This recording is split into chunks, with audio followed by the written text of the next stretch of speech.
So once we get the bark off there, our piece should kind of resemble, well, kind of a triangle, not really. 3 sides anyway. So we'll chalk it up here in our clamp. And you can use your plane, you can use your knife, whatever you have. I like the plane because it's so controlled, this little number 3.5 or so, or 3. Such a great size for these little things. I'm gonna leave most of the material here at the end, and what I'm doing is I'm planing down to a taper. I like the plane because it's just so controlled. It's such a pleasure to work with. Look at the shavings. Beautiful fir wood. Just keep working down. There's no reason to get in any hurry here. We're going to go down till we get a pretty much like a little flat side there. Looks really good. We'll turn it down to the next point, and we're just whittling that down to that point.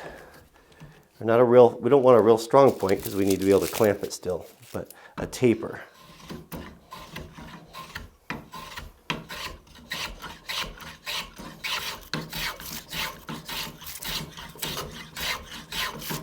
There's no wrong way here. We're just keep rotating this and looking for any part that is not very smooth or has got little slivers in it from the split, and we're working that plane.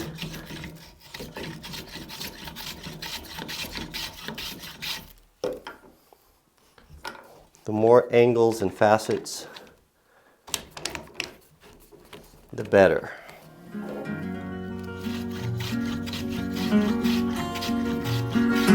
Went to work, I worked all day, but I wanted to run, I stayed. I kept the promises I made. I kept the promises I made. Those mornings came, sniffling rain. Thought the sun would never shine again with the trees. So next, take a piece of maybe that scrapped wood you had left over. Here's a piece of that I chunked off that billet that I didn't use, and we're going to use this to do a little test hole. So we're going to take our 3 pieces here, and we're going to look at them and determine which one's going to be the smallest when we make it round, which would be this one here. And so we'll take our knife, whatever you have here, and we'll come up about 1 inch or so, and we're going to keep working this down, carving this off until we get a, it doesn't have to be perfectly round, but a roundish type of hole, just by continuing to knock off the corners there.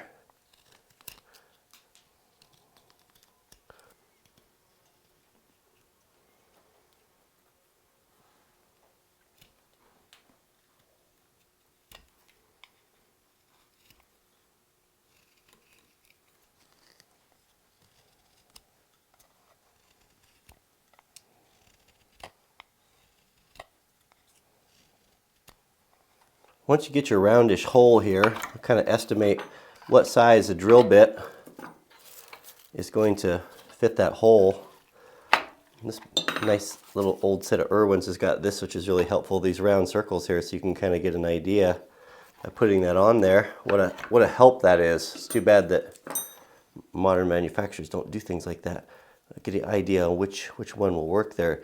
And I'd say the half is going to be about right there. And of course, with the old bit and braces, you know, they're marked on here by 16ths. So the 8, that's 8/16 or ½ inch. So when you pick those up, you can convert that in 16ths. You know exactly what size you have.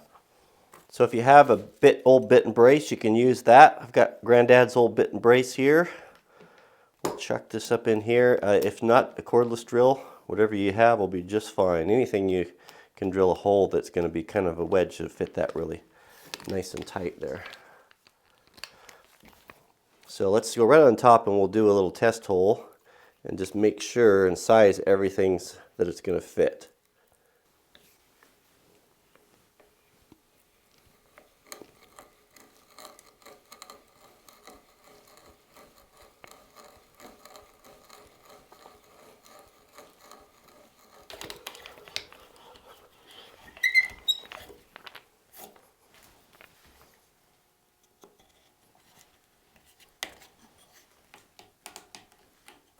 So before we cut the round taper in the other two, we don't want these all the same length. So I'm going to do one that's just a little bit shorter, maybe 3/4 of an inch to an inch or so, and then I'll do one that's quite a bit shorter, like kind of a stubby one right here.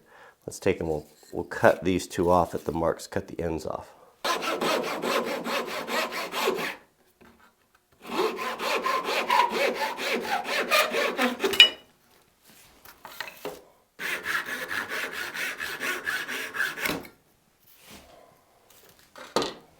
On the tapered end of these, we'll take our knife and cut some nice, clean, hard facets off the corners.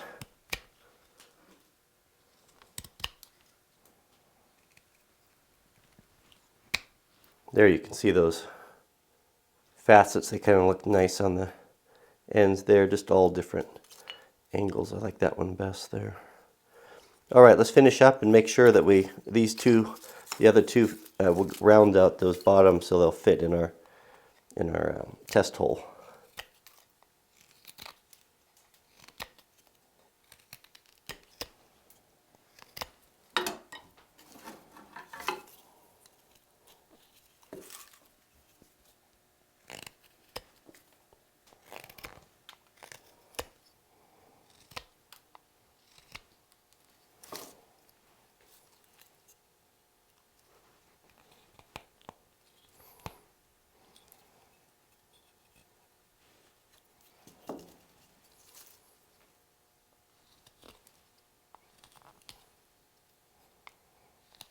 So now we'll go back to that first piece that we made that we flattened.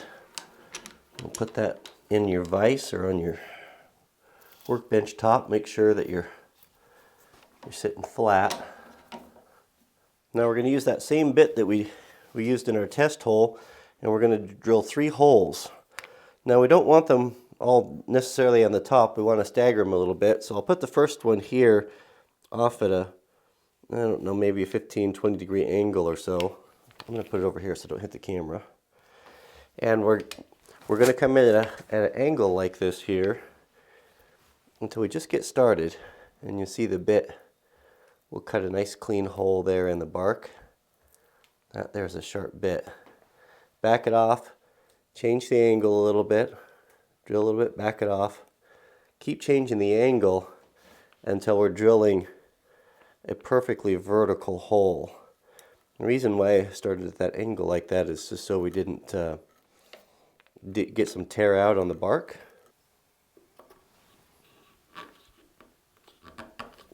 So now we'll drill our second hole. I'm going to kind of offset these a little bit like this. I'll come over to the other side and do the same thing.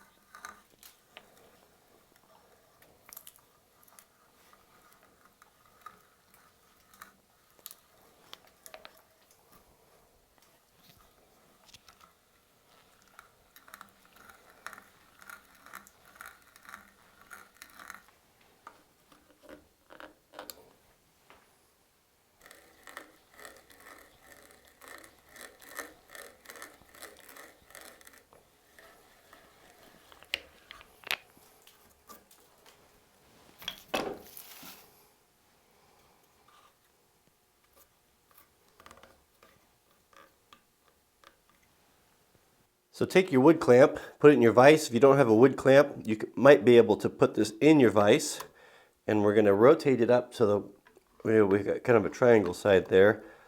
One of them is facing up. And mount that securely right there. So this is the tricky bit here.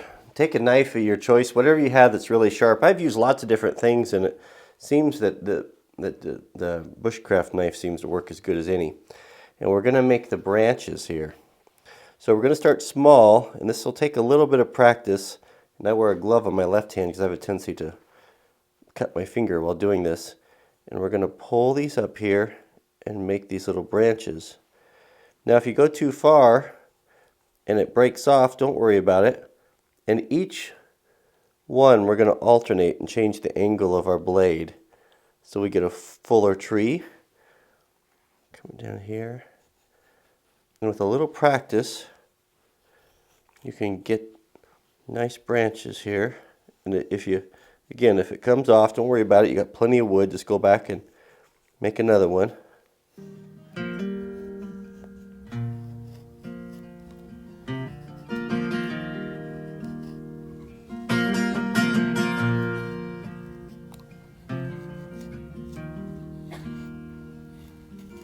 Well, this heart is turn a corner.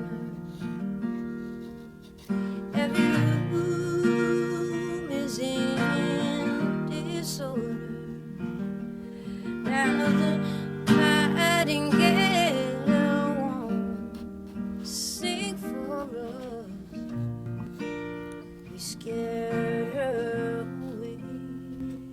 Will you ask me a question? Didn't wait to hear the answer. Your eyes were firewood dancer, falling down a flight of stairs. I put a lot of effort into the making and editing of this video because I wanted to share or try to get the point across or tell the story of what it's like to work with, to do woodworking like this, to have your hands on something that is real and tangible and honest and straightforward. It is what it is. It's rare, I guess, to come across things in this world that are real and true. So much of what we see and what we hear is manufactured. It's fake. It's representing something that it is not. And I think there's just nothing that brings a calmness and a peace to your soul than to do something like this. If you haven't been involved in woodworking, you don't need a lot of expensive tools and a fancy shop to enjoy this pastime. It's something that you can do in a small space and with a few tools that you find at a secondhand store that you're willing to put some time and effort in, some love in restoring, that you can really enjoy this. And I just try to get that point across in these videos. So I've got a Manly Manners for you. If you click on the image playing there, that'll take you right over to Manly Manners. If you're new to YouTube and you watch on mobile, you'll see on the top right is a small icon. If you click that, that is there for mobile users. You can go directly and link that way. And as always, I'll put the video link in the description. If you're looking for ideas, some for Christmas gifts for loved ones, I invite you to go to my web store, wranglermart.com. There's some ideas there for aspiring woodworkers or loggers or many different things, just things that I kind of stand behind and enjoy myself. And I guess that's it. If you haven't subscribed, I invite you to do that now. And if you wouldn't mind taking a moment to click a thumbs up, it's a way you can support the channel, and I appreciate that as well. And we'll see you guys on the next video.